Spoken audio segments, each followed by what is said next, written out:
Hello everyone, hello there. Nice to see you all. Welcome to tonight's live stream. Hope you're all doing well wherever you are watching. Thank you so much for joining us today.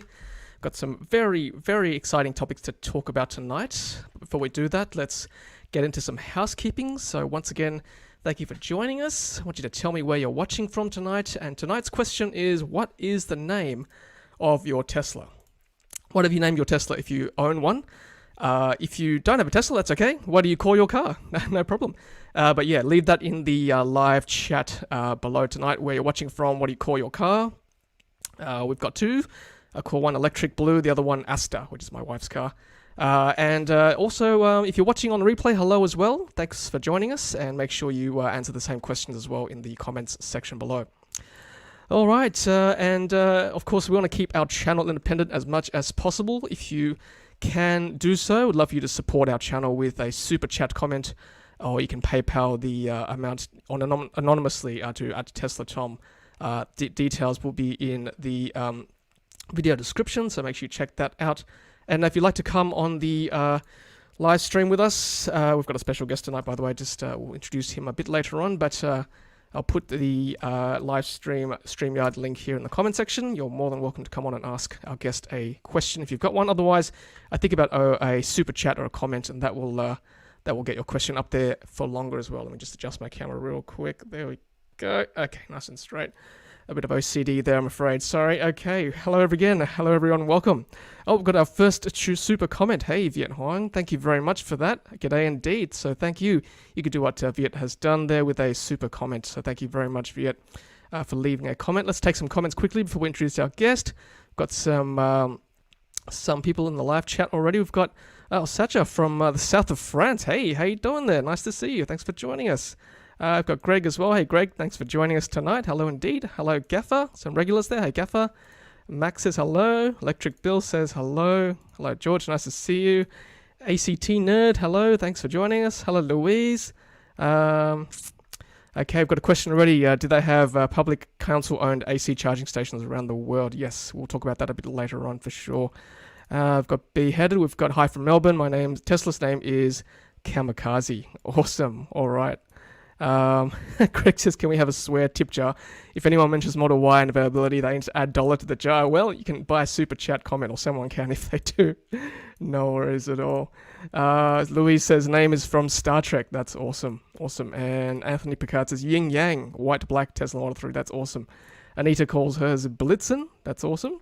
Hey, Peter, nice to see you. Currently driving into Goulburn, about to hit Charge Fox. Awesome. SR Plus is Rocinante. I think that's from the show The Expanse, which I think is about to hit season 6, I think it is.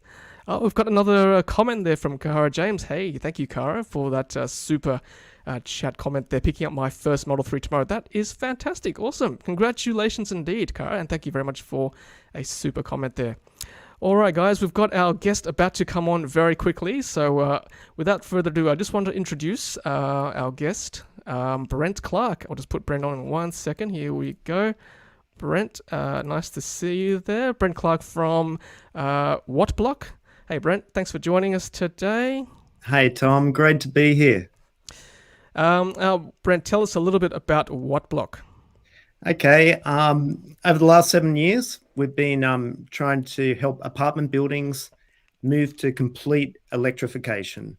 And that means imagine an apartment block in the future. It's going to have solar panels on the roof. It's going to have batteries down the bottom, EV charging in the basement, and heat pumps for heating the hot water plant and heating the pool. And if no one's actually heard of a heat pump before, every Tesla vehicle now comes with a heat pump inside it. So that's our mission, is to accelerate the transition of apartment blocks to sustainable energy.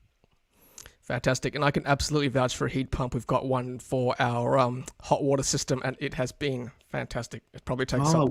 Which one did you get? We bought the Sandon back in 2013, and I think it takes up 20% of what electricity used to be used for the electric hot water system. So highly recommend the Sandon heat pump. Excellent. And you've got solar panels as well? Absolutely, we sure do. So our hot water is essentially offset every day. Yeah. So good. Yeah. Excellent.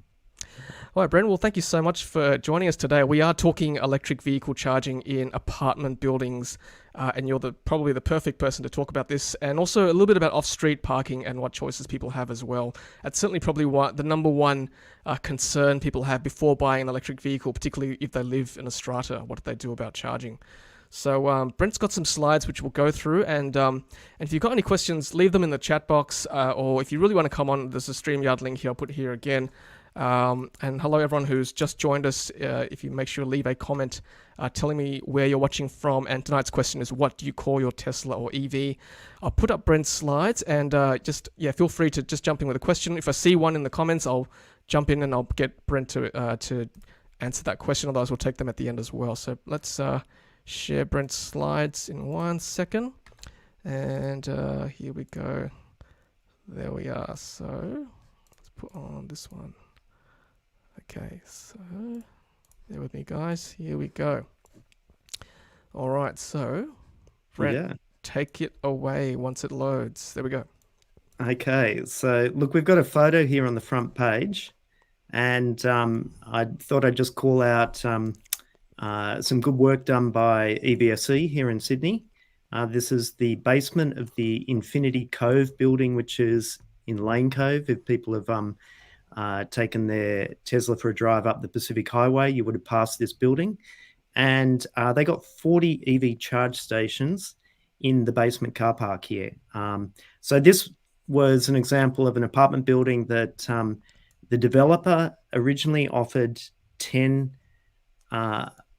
apartments to be bought off the plan with an EV charger, and was flooded with so much interest that the developer had to increase the number of charge stations to 40 charge stations. So I thought that's a great picture for us just to start off with. But now if we move forward, we'll have a look at what we think an apartment building should really look like moving forward. And so Brent, I just want to summarize. So that you were saying that they initially wanted to put 10 EV chargers in the basement, but from the new owners, they got so much feedback, they had to put more in.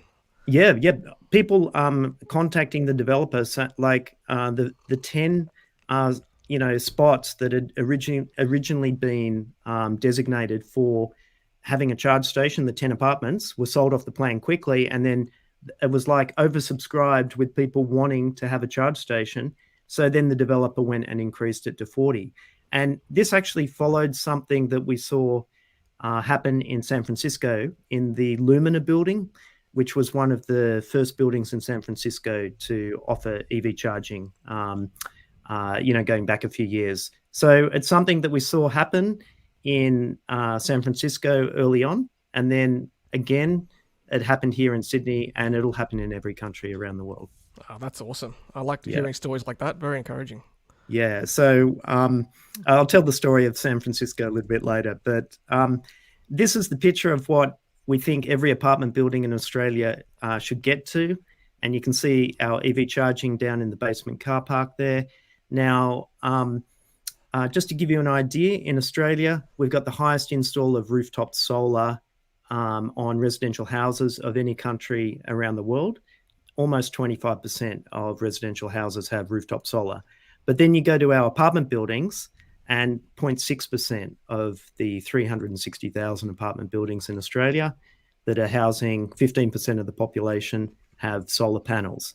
Now, what was really interesting is a small apartment block of 4 units in Darling Point contacted me earlier today, and they said, we're thinking about buying EVs next year, and we'll have them in the basement car park.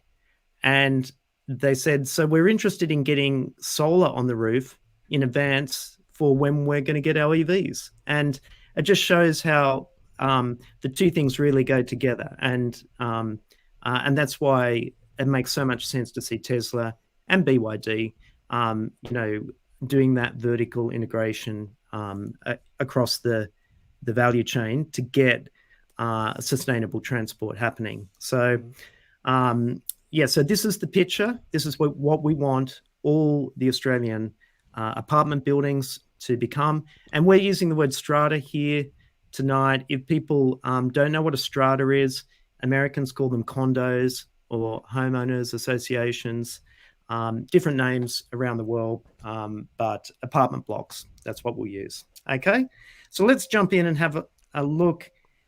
These are some of the buildings around Sydney that we've been helping prepare for electric vehicle charging.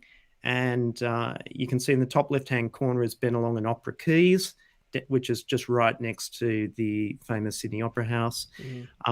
So these are some of the buildings that have had the early adopter EV owners, and they've started making inroads into it. And this is high-end buildings. And typically, this was when you had Tesla Model S's and Model X's, but not the Model 3.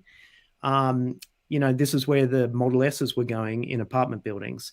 And now, since we've had Model 3 and we've got Konas and we've got Mercedes EQCs and Ioniqs and BMWs going into strata buildings, obviously all the apartment blocks that are preparing for it are not looking like these high-end buildings now.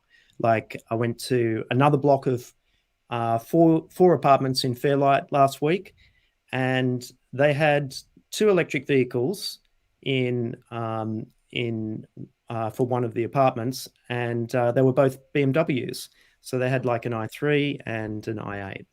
So, but anyway, let's look at a few specific instances. So Tom will get you to move forward. Sure. Oh, sorry. First, we did some surveys of 700 people living in apartment buildings.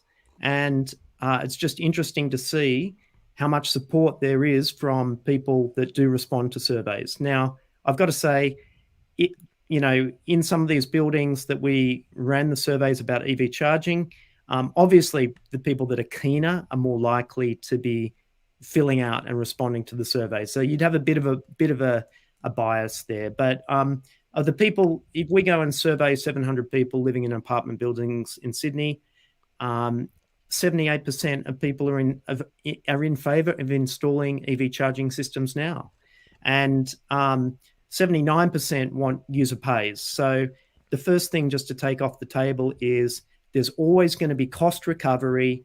No one living in an apartment building is going to be getting free electricity to charge their EV. And that's one of the fear factors that's been out there that's just slowing the adoption of EV charging. And look, there's a really high desire to charge in your own individual locked car space, with 61% of people wanting to be able to charge in their own spot. But let's be realistic. Sometimes, it's a bigger project to get the individual lot car charging happening. And, some buildings have just put it in the visitor car parking spot, and you can book a spot in there and do your charge session. Hopefully it's fast enough that you only have to do it once a week if you're doing a normal commute.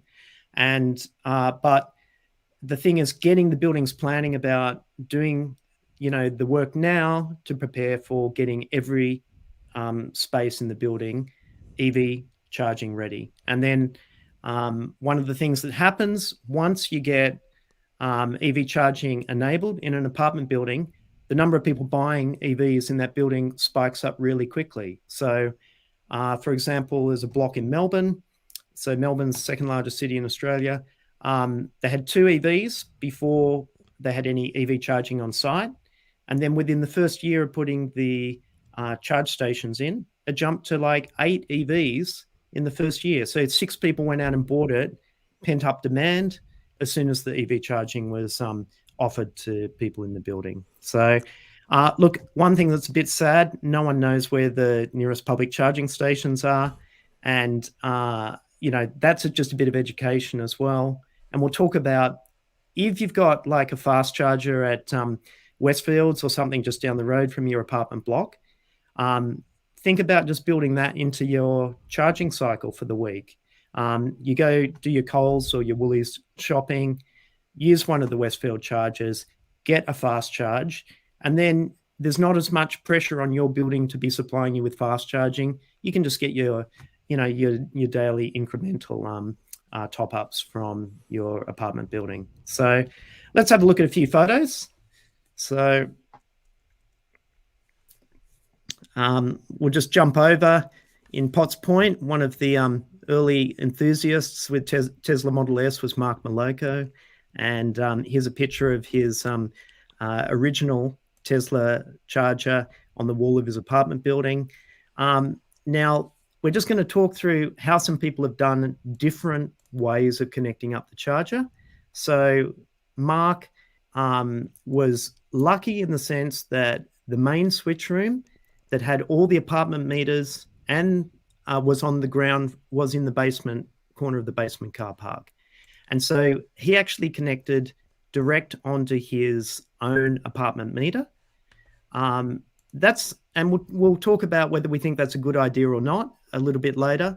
But it's a possibility if your electricity meter for your unit is on the same floor as the basement car park.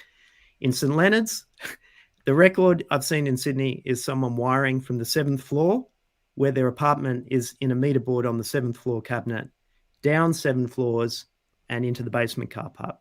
And we really don't recommend that, because 7 floors. 7 floors of cabling, yeah. Maybe there's if there's someone else out there that's gone more than 7 floors with their cable, but we want to hear about it.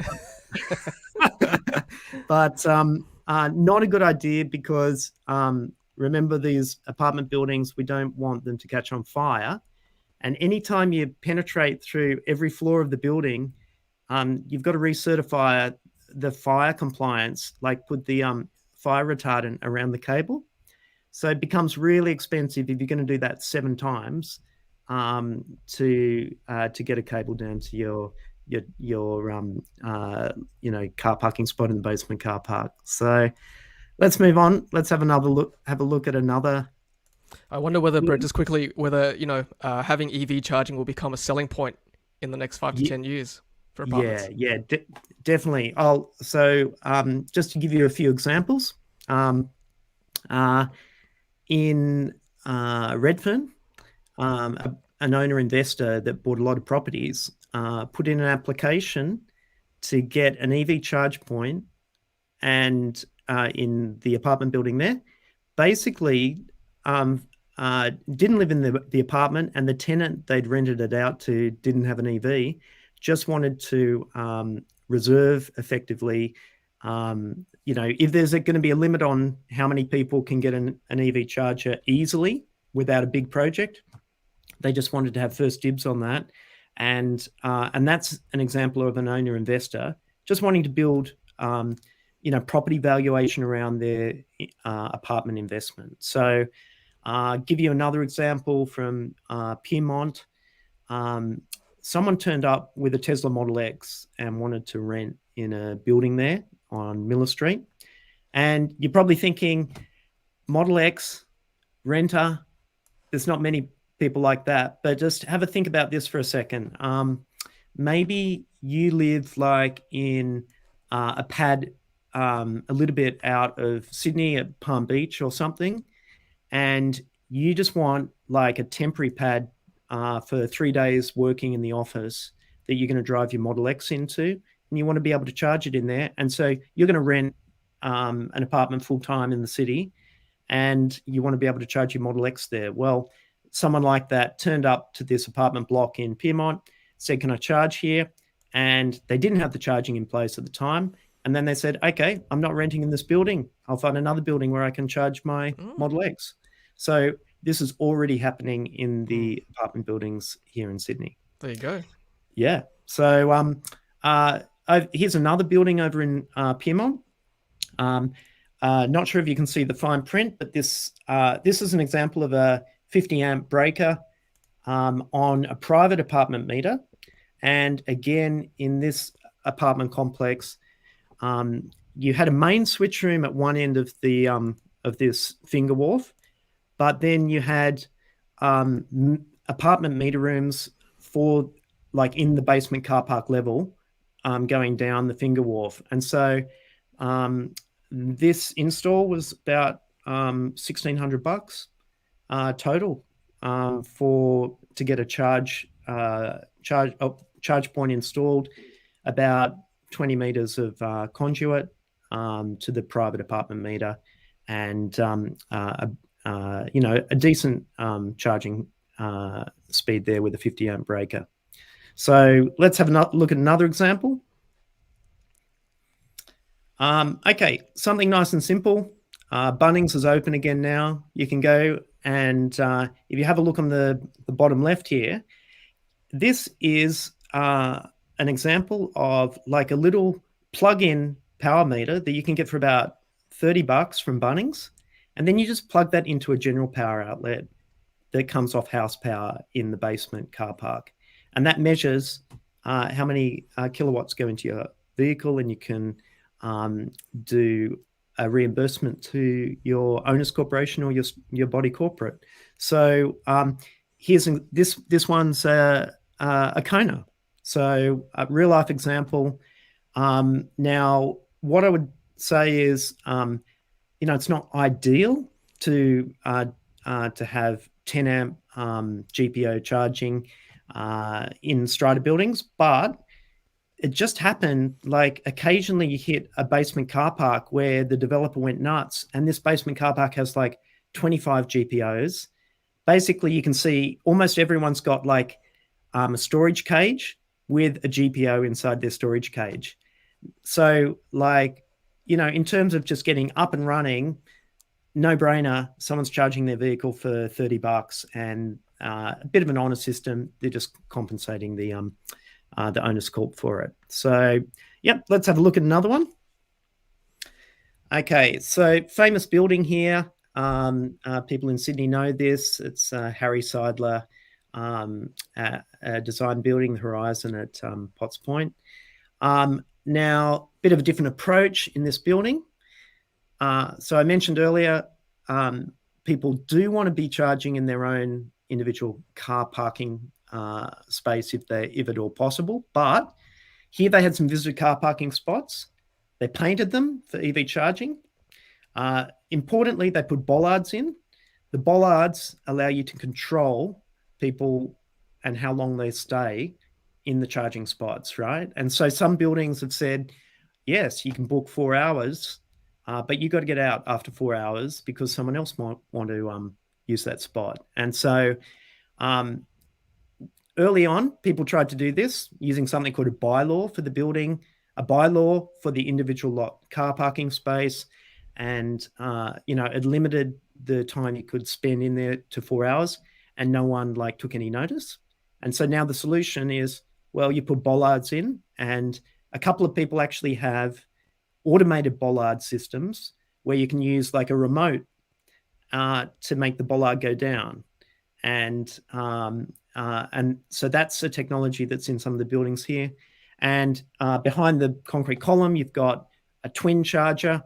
So, two vehicles can charge at the same time. That comes off the house power, but you're paying with your credit card on the charge station there. So okay, so these are in the visitor spots in the strata complex. Yeah. And people with EVs have got remotes they can use to press to. This one doesn't have the remotes for the bollard, but it's an example of what could be done.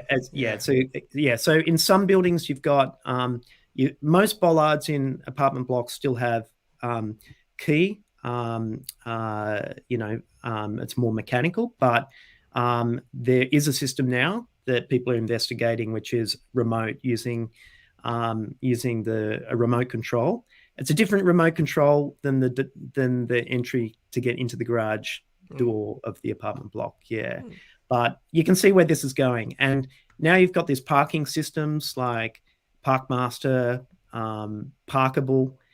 And so the buildings using those systems, basically people book online with the app, and then they know they're guaranteed to get that charging spot. So so that's how it's kind of a combination of a few different things to get this up and running and enforce it, because no one wanted to be like the policeman going down there saying, get your vehicle out, it's someone else's turn to charge. So instead of getting iced out, you are getting EV'd out of the Gotcha. of the charge spot. Okay, let's. This is one of my favorite. So if we go over to the Genesis building in Meadowbank, here's an example where we work with the developer before the building was constructed. And when you can start with a clean slate, it's an opportunity to get everything right. So this is one of two apartment buildings in Sydney that I'm aware of that have solar powered EV charging, at least during the day. And you can see a 30 kilowatt solar system on the apartment block there. For those people that know apartment blocks, they've got the smart meter network called an embedded network in this building. So the solar power can actually flow into all the apartments in the building, and it can flow into the house services. And the EV charger there, it's another one from EVSE, installed, is connected to the house power. So it'll be consuming solar power if you're charging during the day. And so the other one I should mention, the Bircham in Rosebery, also same sort of setup. You've got solar panels on the roof, embedded network, and solar powered EV charging. And I don't have an example of it, but another building at Top Ride, opposite Top Ride Shopping Centre, called Botanic, took this one step further, this idea, and actually has an EV as a car share. So there are people like Evie out there, and Carbar and Omi, that are doing car share programs, and you can actually get an EV that's for exclusive use of people just in that apartment complex. So down in Melbourne, EQ Tower is an example where they've got two Hyundai Konas that are dedicated for car share use of just the people that live in the building. And also, GoGet's done a few experiments as well, with EV in their car share spots.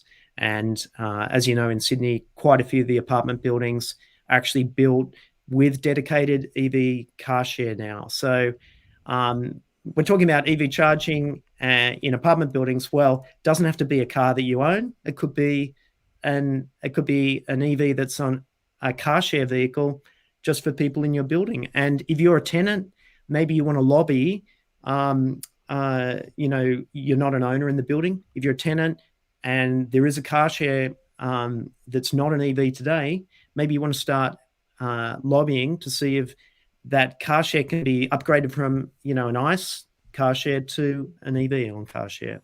But so this is the example of what we would love to see every apartment building do in the future. And but in that particular case, they've done two visitor spots again, and later on they'll look at doing the EV charging in the individual car spaces. So, well, can I ask, Brent, how close are we to? You're talking about obviously the best system is to have new builds with EV spots. How close are we to the government of Australia regulating that to make sure new builds have EV charging spots?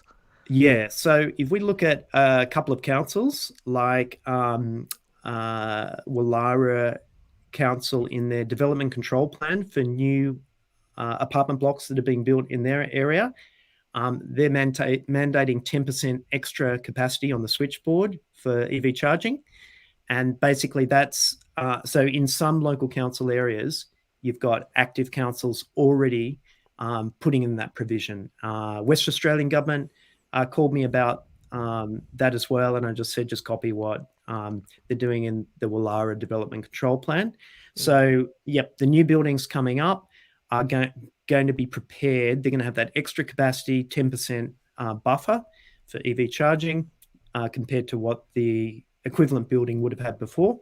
And then, last week, the Irish government contacted me, and I'm hoping that, the New South Wales government will do what they're considering, which is a 50 to 80% grant to apartment buildings in Ireland to cover the cost of the EV charging infrastructure. So that doesn't cover the cost of the actual charge stations, but just covers the cost of, cable trays, and extra switchboard, modifications and upgrades. And so, we'd love to see, New South Wales. As we know, the Treasurer in New South Wales, Matt Keane, drives a Tesla Model 3. I've already spoken to him once, and that was in regards to this crazy law in local council areas in, say, Sydney or North Sydney, where you've got metered parking out on the street. If you install an EV charge point in a visitor car parking spot inside the strata building, when you've got metered parking out on the street, you have to lodge a change of use with the local council for that visitor car parking spot. And then that incurs a New South Wales government land tax that has to be paid by the body corporate ongoing. Wow. So I've raised this with Matt Keane, and it's up to him to get rid of that. And but if you don't have metered parking out on the street, it doesn't affect you, and that's most of our apartment buildings. Yeah, good. Let's have a look. What else do we have? Wollstonecraft. Okay. Here's a look. I have to say, I really like the look of this Model 3. Tell me, Tom, is that a performance variety? Ooh, it's hard to know without going around the back of the car, but the wheels certainly would indicate it's a performance car, yeah. Yeah. It looks, when I had a look at this one, still, that's a Tesla Gen 2 charger that you've got on the wall. Correct. And this one's the longest cable run that we've seen. Like, not going up the building, going horizontally.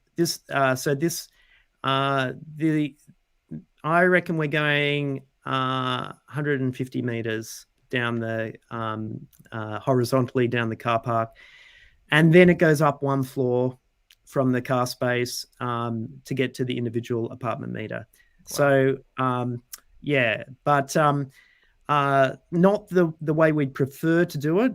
We've got another example that I'll show you that's coming up that's a little bit better. So, well, here's the question here, just to interrupt you, Brent. What would be a good option if our basement car park with individual garages, which has no power options, the main distribution box is the next level above the car park? So that's kind of what happened here, isn't it? Yeah. You've got to start lobbying for a new distribution board on the same floor as your vehicle's on. And if you've got 5 levels of basement car park, basically you want to get like a new distribution board onto each of those levels of basement car park that don't have it. And commonly people are walking around the industry calling this backbone. So if someone says, does your building have a backbone? Go and look and see, do you have a distribution board on every floor of the basement car park? You can find one on every floor of the basement car park. Then you say, yes, my building's got a backbone. Otherwise, it's spineless. Nice. I like it. Good yeah. plan. And the cages, extra problem, right? Okay, some other things we've hit. In some apartment buildings, you've actually got 2 car parking spaces for the one apartment, and they're in a line with each other. So you can't drive out the vehicle behind without having the one in front driven out. Yep. We found car stackers in the basement car parks as well of the strata buildings. The cages, extra problem. I think if every car space is enclosed with a cage, I think you're going to look at something like a flat cable that we're going to talk about later on, running along the roof in front of the cages. And then as each person gets the vehicle, it's going to be their job to punch a little hole in the cage and run what we call MBN model. So MBN model for EV charging, you do the last mile connection into your car spot at your own cost. Yep. Gotcha. Yeah. So, all right. Let's move on. Move on to the next one. Yeah. So here we've got what I think is a better way of charging an electric vehicle in the basement car park of an apartment building. So here's your house distribution board on the right here, on the same level as your electric vehicle is. And basically, yeah, you've got your charge station. Hey, if the other thing to keep in mind, if you're buying in an apartment building and you've got an EV, and you're hunting around, you're doing the Saturday morning thing, going to 6 different apartment blocks. One more thing to put on your checklist is, do I have a concrete pillar next to my car parking space? That's a positive if you've got an EV, because Good you can point. wall mount your charger. If you don't have a concrete pylon next to your car parking space, then you're going to have to spend a bit more and have a bollard mounted.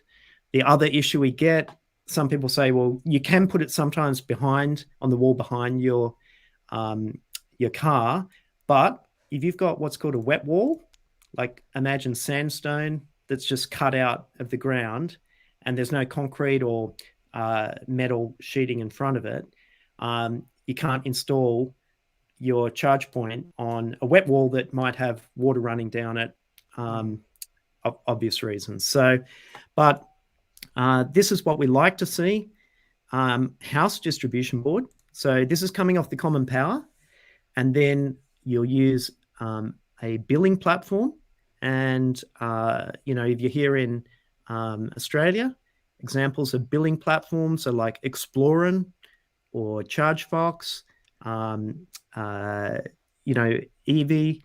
There's a few that can provide a third-party billing service, and that is you'll have metering that's actually measuring the amount of electricity that goes into the vehicle, and this will go into a cloud platform to allow reimbursement of that money to the owner's corporation. But I just want to talk about the real positive of going off house power if you have an electric vehicle. Now, we're also excited because charging an electric vehicle is so much cheaper than buying petrol from the Bowser. But even if it's cheaper, you still want the cheapest EV charging that you can get, right? And in a big building, the bigger your apartment building, the more electricity they buy on the house power. And the rates they get compared to what you'll get in a standalone house or in your own apartment are so much cheaper. It's ridiculous. Like, I'll give you an idea. If your weekly distance driving was like 400 kilometers a week, you might pay $800 of electricity on house power for the entire year. And if your weekly driving distance is like 50 kilometers, you might pay $120 of house power reimbursement to drive your car for the entire year. So guys, I know you want to not deal with body corporate, politics and bureaucracy and all that, but eye on the prize, you want the cheapest way to charge your electric vehicle. Jump on board and think about it. If you're in an apartment block and over the next 10 years, you're going to have 20 electric vehicles. Imagine 20 electric vehicles buying all their power in aggregate with the house power. The rates you'll get will be untouchable. Like, forget playing with Amber wholesale, pricing and all that. You won't be able to touch what you can get if you go off house power. So and then the benefit for the building of having all the EVs charging off house power, of house distribution boards, is you can manage it, dynamic load balancing. And we can talk about the Tesla Gen 3 charger as well that was released here in Australia in July. So, Tom, I know you've got one in your garage. The promise of these new charging systems is that they connect to Wi-Fi, and that Tesla Gen 3 charger, you can have 16 of those Tesla Gen 3 chargers in a network together, daisy chained, and you can set like a maximum charging speed across the 16 electric vehicles at a time. And think about the dynamic load management, the algorithm, slowing down and speeding up. As one vehicle finishes charging, it ramps up the rest of the vehicles in that daisy chain to the highest speed. And if you're the last one that's left in that daisy chain, and you'll be getting full 22.1 kilowatt charging speed, but it's fair if more people need it that day. It's just going to divvy it out, and you can imagine the algorithms they'll build around the charging, and particularly if it's Tesla, because you'll be putting your credit card number into that Tesla app, and that'll be you'll be charged by Tesla for the charging inside your apartment building, and Tesla's going to be crediting that money back to the owner's corporation or the body corporate. But think about this: what Tesla can do if they're running superchargers down at Westfield, and they know your VIN ID. You plug in your apartment building. Well, you got 2 hours of supercharging at Westfield earlier today, and there's 6 other people that didn't get a Westfield supercharge today. They'll be able to rebalance who needs the charging and distribute it to those people first. And that's basically building up an intelligent profile of your charging pattern. Like, Tom, you drive 25 kilometers on a Monday, you drive 60 kilometers on a Thursday. Start to learn your driving pattern. And what I say to people, it's like in the old days, you used to go and just say, walk into a building and hit the floor of the lift that you wanted to go to in the lift. And then if you've gone into another building where you type in the floor you want to go to, and then they say, go to lift A or go to lift C, they've run an optimization algorithm. So the same thing's going to happen with charging.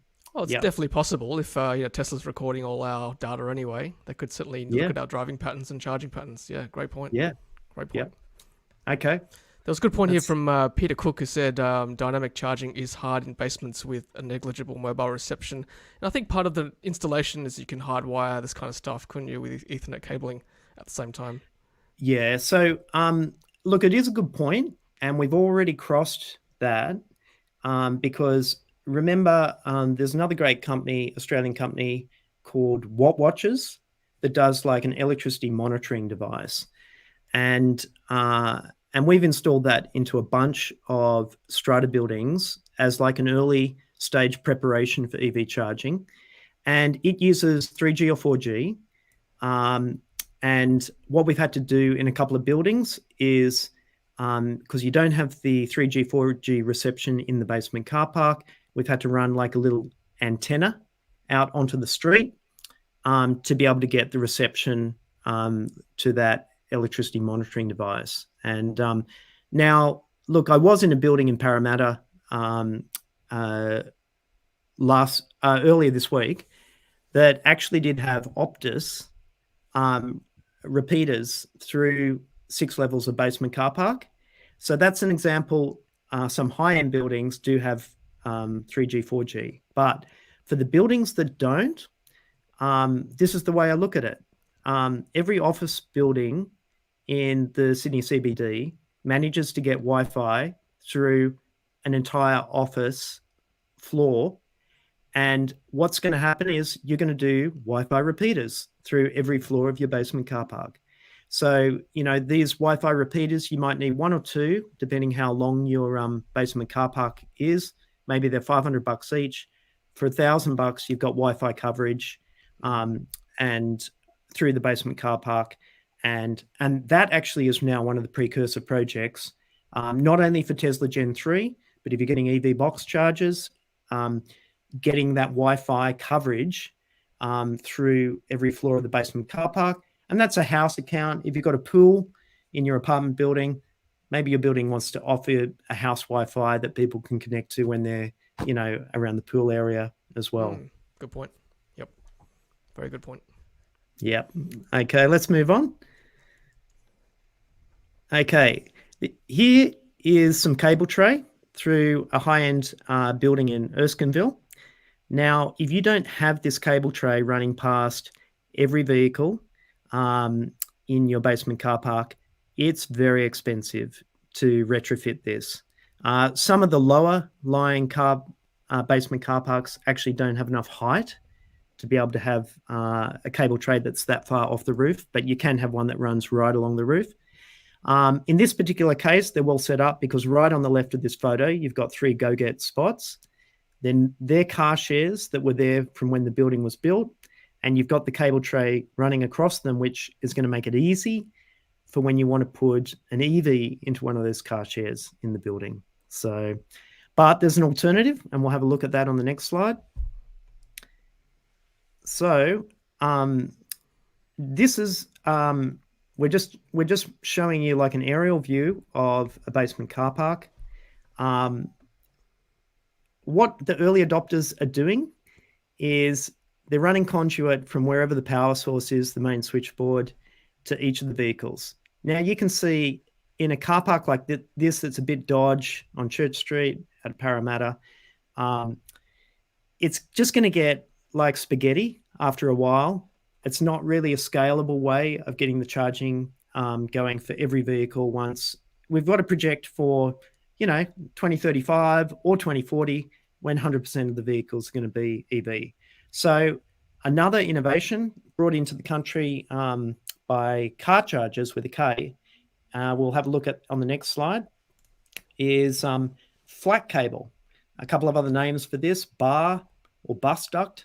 And this is like a perimeter cable that you can install around your the perimeter of the car parking area, and then you can hook over time with supply modules more EV chargers onto it. Now, depending on how thick that flat cable is, you might get 20 or 30 EVs charging off one flat cable. And don't worry, you just install another flat cable with its own power source to do the next 20 or 30 EVs. But I was just having a look in Canada. There's an infrastructure install that just went in, and it's roughly $750 per car space for the infrastructure. To sort of set this up, not counting the cost of the chargers.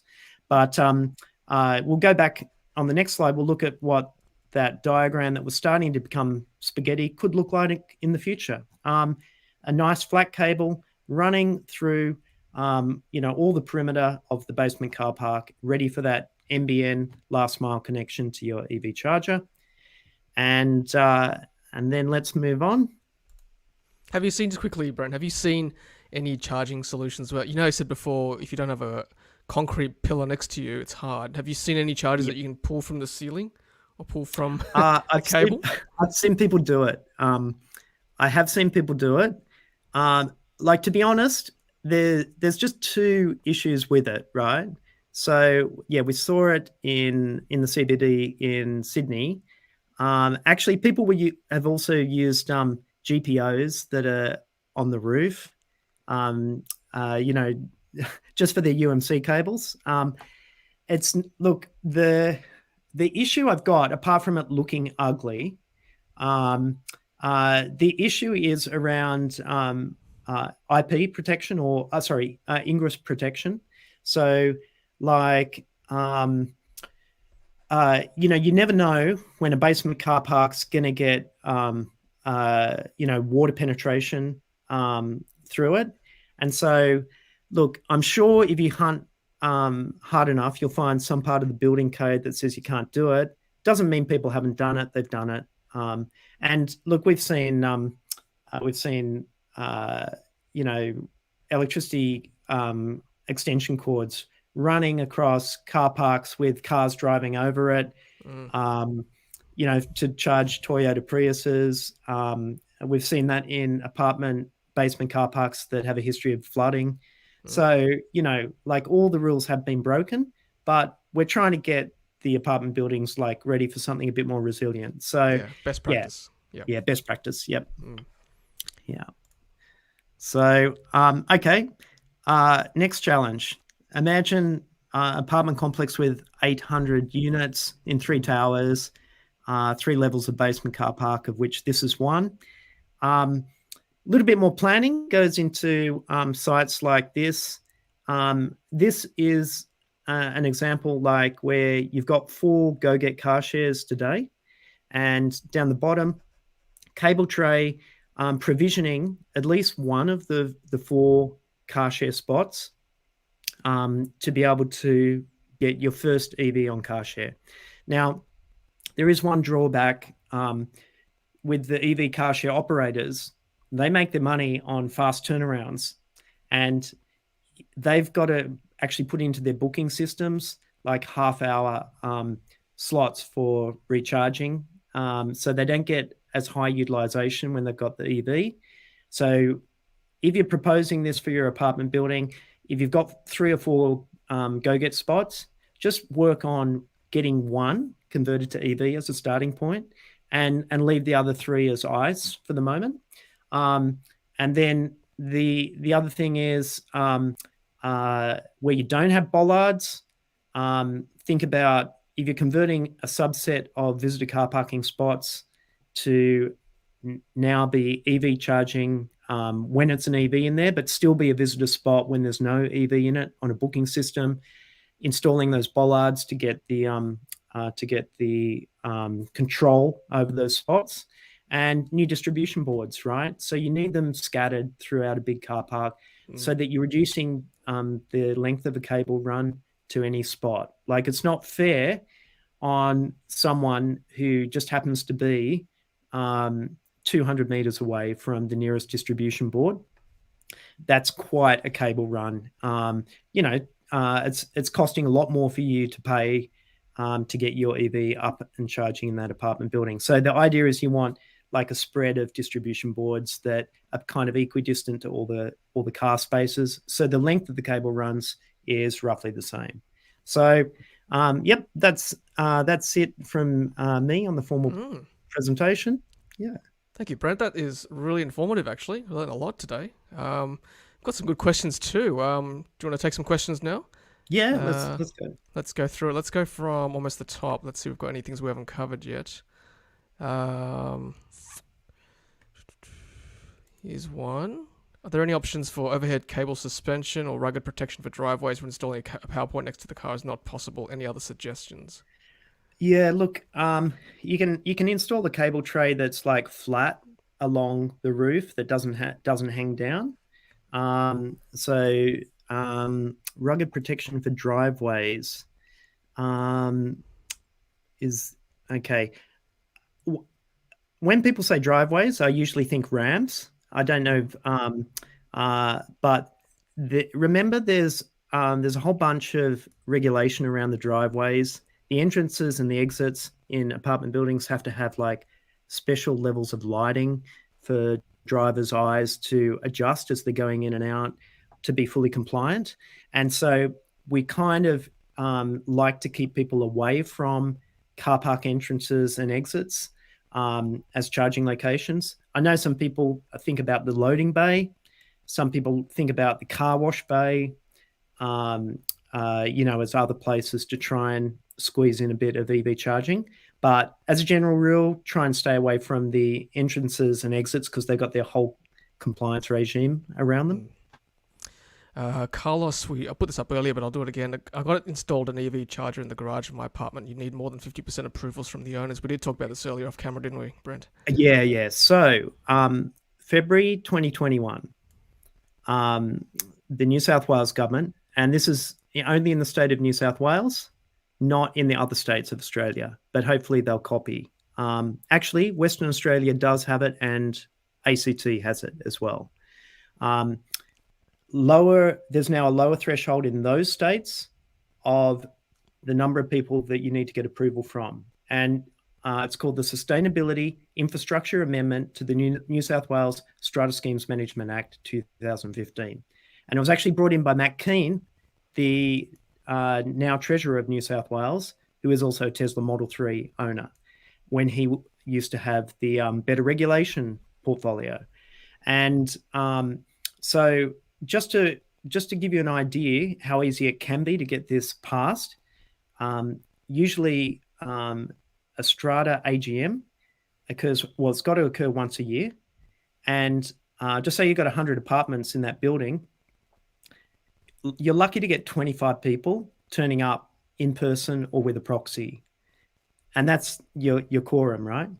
Now, in New South Wales, an abstain vote or someone who doesn't turn up to the meeting is not a no vote. So if you just go, there's 25 people in the room, if it's like 13 people vote, if there's not more than 13 that are against, project's over the line, it's passed. So even in an apartment complex of 100 units, it comes down to like maybe 13 people that are actually casting the votes that swing the balance for that whole building. And that's what's happened with lowering the threshold. So it's not 50% of all owners, it's 50% of the people that care to turn up to the AGM.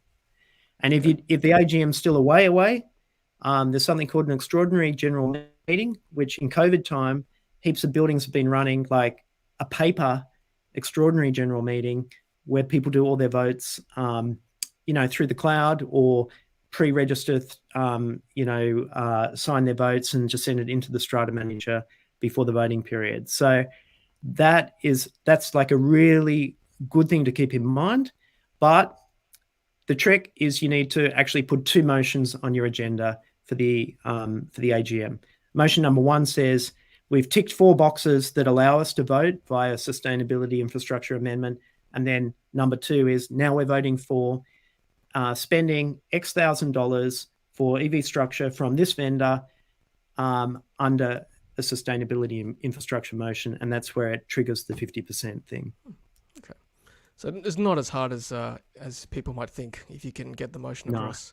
And look, you've got an EV, just join the committee for 1 year. That's your pet project. Get it over the line, quit the committee the next year. Lots of benefits. I got a comment from Ray saying, yep, Yarra Council in Melbourne has already mandated new buildings. That's great to hear. What's up? So let's see. Any other comments here? I think there was some question. Oh, Ray's also saying China has 6-car carousel with EV charging on each car tray. It's pretty impressive. Oh, wow. That would take them to think of that. Look, there are some big stacker systems in the CBD of Sydney. But a carousel, good idea. Look, another example from San Francisco. Look, we don't tend to have it in Sydney, but they actually had valet parking or valets, set amount of EV charge points, and the valets were driving it in and switching the cars around as a service to the people in that high-end building in San Francisco. Yep, good point. Greg's asking, how have you found working with companies like ChargeFox or EV, presumably in the apartment blocks? Yep. These are all the front runners. So ChargeFox, more the billing platform. So you usually go to JetCharge and then they introduce ChargeFox. So we've met with all these companies. Basically, the list of vendors that are good at this: EVSE, JetCharge and ChargeFox, Car Chargers with a K, Luke Miles Electrical, LME Electrical, Velocity Electrical, Bright Spark Power, and now a bunch of solar installation companies are also offering EV charging as well. NHP solutions as well. Yeah, great. And Tesla. Tesla, of course, yes, in-house. Yeah. Greg's also asking, what brand of charger have you seen is the most reliable? What brands do you suggest to stay away from?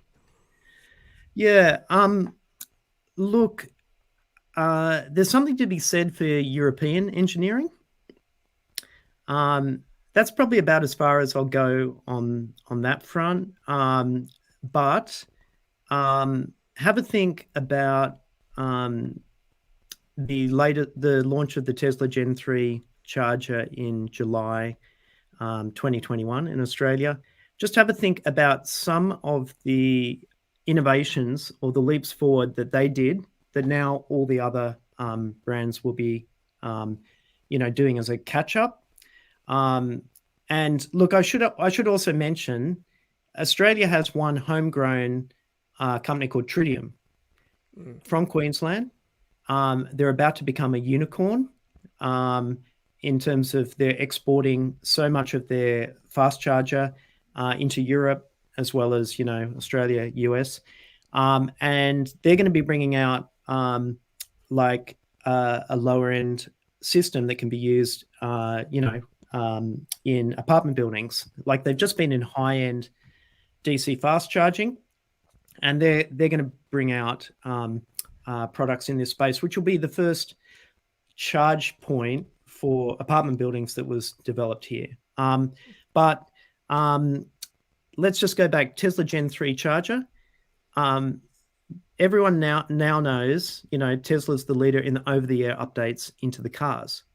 Well, like they took that knowledge of over-the-air updates and they built that into the Gen 3 charger. So once you've got Wi-Fi connectivity to the Tesla Gen 3 charger, that's actually now a future-proofed charge station system. And so the promise, from Tesla is that they'll roll out support for non-Tesla vehicles on the Tesla Gen 3 charger. Let's see if they support Open Charge Point Protocol, open industry standard, as an over-the-air update. Let's see if they add booking system for those visitor car parking spots as an over-the-air update. And so, number one, the state of the art in charging is Wi-Fi connectivity, but that's not to say like EV Box also does Wi-Fi connectivity.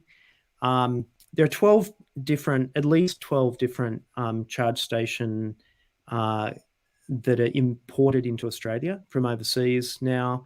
So ABB bringing them in, Schneider.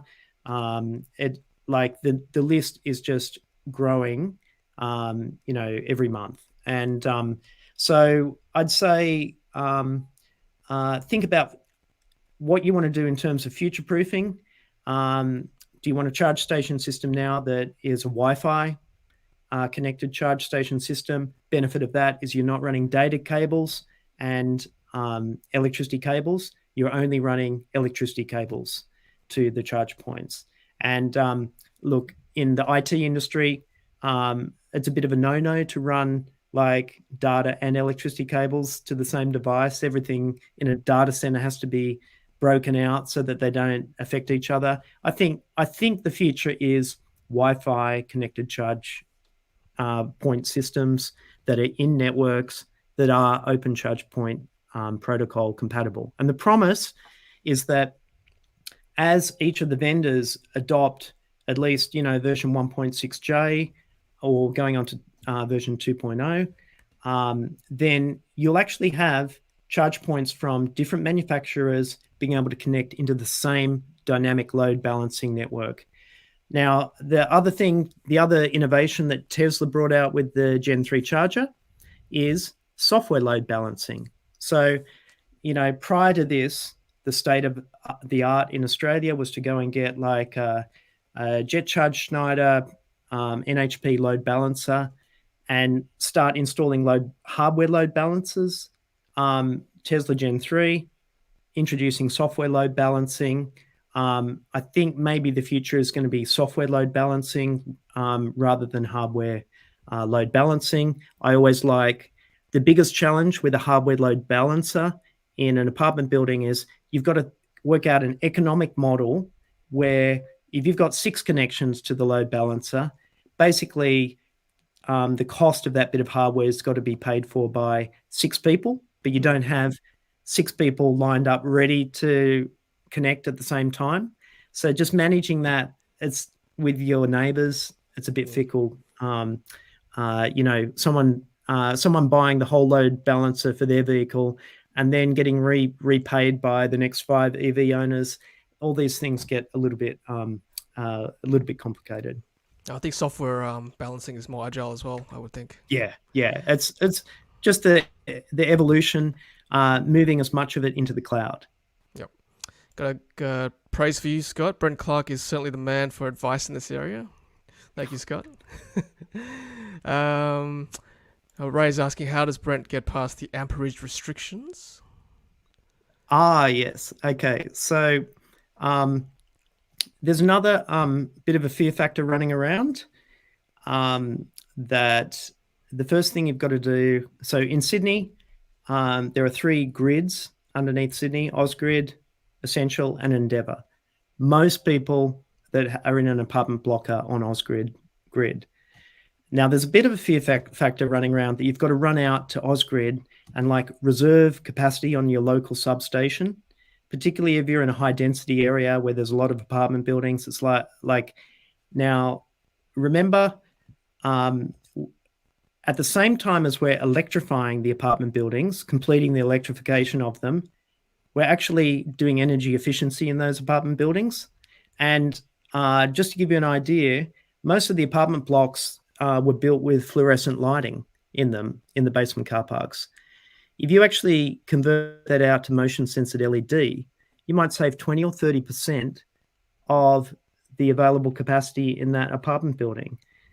And then that is the first 20 or 30% that you're going to fill up with EV charging using a software load balancer in that envelope.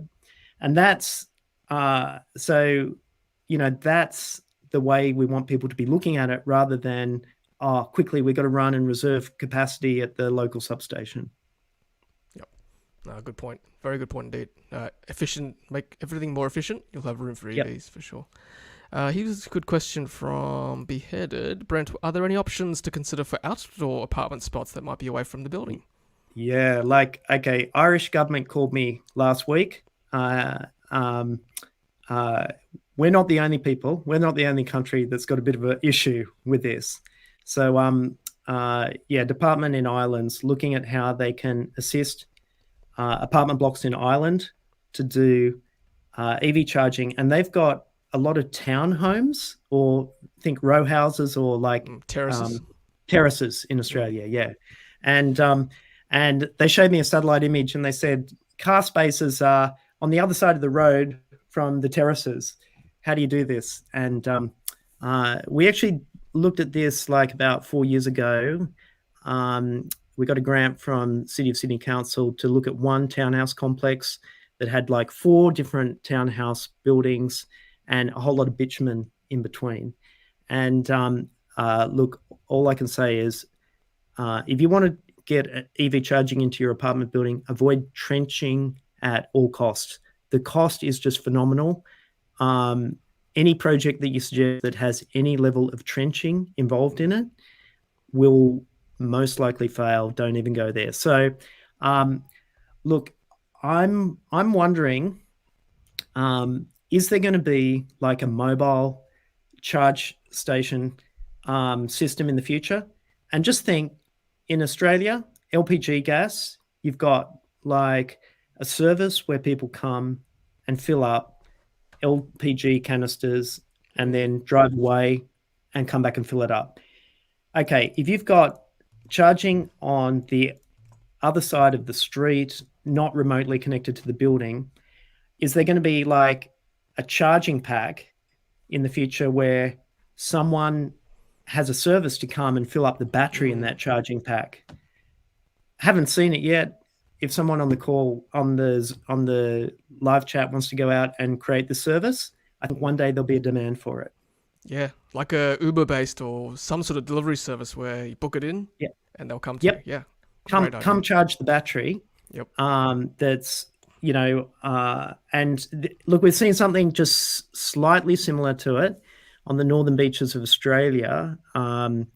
You've got a community battery in a park that is called a solar sponge, and it's been put there as a test by Ausgrid to suck up too much feed in during the day that's going into the grid from all the solar systems on the rooftops around that area. So I think maybe the other thing we've seen is there's a solution for putting an EV charger off one of those green substations that are littered across the grid. Yep. So I've reviewed one of those. Yeah, Jolt's doing yeah, that. yeah. One in What did you Monavale. think? Yeah, Yep. very clever. Yeah, having one in the main street in Okay. Monavale, while you Yep. get a coffee, quickly charge up, 5-10 minutes, come back, Yep. get your car. Yeah, great idea. Okay. Other research is going into those smart telegraph poles we've got in the city of Sydney. They're smart in every sense except that they cost like $250,000 for each of those All right. smart poles. Yep. I didn't know that. Okay. But they've got enough power into them that every one of those smart poles could become a charge point. There you go. So Paul's just made a comment, and thank you, Paul, for the super comment to a few other people too tonight. I'm in a low-rise complex with individual garages. I just told Strata Manager, and then they went ahead and had my Tesla wall charger installed. So yeah, it could be that easy. You never know. Just ask. Yeah, yeah. And I'm guessing that Paul, his individual garage, the power into it actually was connected to his private apartment meter in that case. Some buildings it's not. Yeah. So yeah. So you'd have a little bit more of an issue if it was actually like sometimes there's a GPO in those individual garages that is on the common power circuit, not connected to the private apartment meter. Yep. There was another super comment by Tim. I think Tim is possibly he put another comment before about sharev.com.au, so he might be advertising that as well. But thank you, Tim, for the super comment nonetheless. Thank you. Yeah. Now, Ray's asking, Brent, is the V3 Tesla HPWC used as a hotspot via Ethernet over power line? I can feel this one, actually. I've got one myself. I don't think it can be, Ray. That would be a good thought, though, but it's not a repeater, unfortunately. Yeah. I think that in terms of connectivity to the Tesla Gen 3 charger, I think you'll see an arrangement with one large telco where they'll put their 3G, 4G Wi-Fi to Wi-Fi converter on the outside of the building as a service that you might be able to buy as an add-on to the Tesla Gen 3 charger. Yep, for sure. All right, Brent, we might leave it there, actually. It's been a riveting discussion tonight, and yeah, I've certainly learned a lot. I'm sure our viewers have as well. So I want to thank you for sharing those slides with us tonight, Brent. So thank you very much. Thanks so much, Tom. Great to be here. Yeah, and judging by all the feedback we've received, a lot of thanks coming through in the comments. So yeah, so thank you everyone for watching tonight. We've had, I think at the peak, 80 plus viewers. So, and I'm sure we get lots on the replay as well. Sometimes 2,000. So thank you guys for watching. If you're watching on replay, might say goodnight, Brent, and I'll catch up with you later on. But again, thank you so much. Thanks for your time. See you, Tom. Thanks, Brent. All right. Well, that was great, guys, and thank you for all your comments. And I want to thank all the guys who and girls who put the super chat and super comments as well. Really appreciate all your support. I did put them up earlier in the night as well. And of course, if you're wanting to donate or support us anonymously, then you can do so via PayPal. The details are in the video description, and also you can just PayPal it via app to @TeslaTom. I'd really appreciate too. All right, guys. Well, that is our Thursday night, and wow, so much information. I learnt a lot about apartment charging tonight, and we might get Brent possibly another night on to maybe talk about off-street charging as a separate topic. I didn't think we would run out of time, but we did. This is so much about apartment charging in itself. But if you've got an apartment charging anecdote or a story you'd like to send us, to just email me, teslatom@ludicrousfeed.com. I love hearing stories like this, because this is a question I do get asked often about. That's apartment charging. It certainly does hold people back from buying an EV because they're just worried about charging their cars when there's no home charger or chargers on their carport or whatever it is. But yeah, so guys, thanks for watching. I'll just roll the credits, and yeah, there we go. But again, thank you, and I hope you're all very well wherever you are in this world. And we'll try and do another live stream on Sunday night. So I'll try to do 1 or 2 streams a night if you're watching for the first time tonight. But otherwise, thank you for watching. Make sure you like this video and subscribe, of course, if you've not done so already yet. Otherwise, adios, good night, and I'll see you later. Happy charging.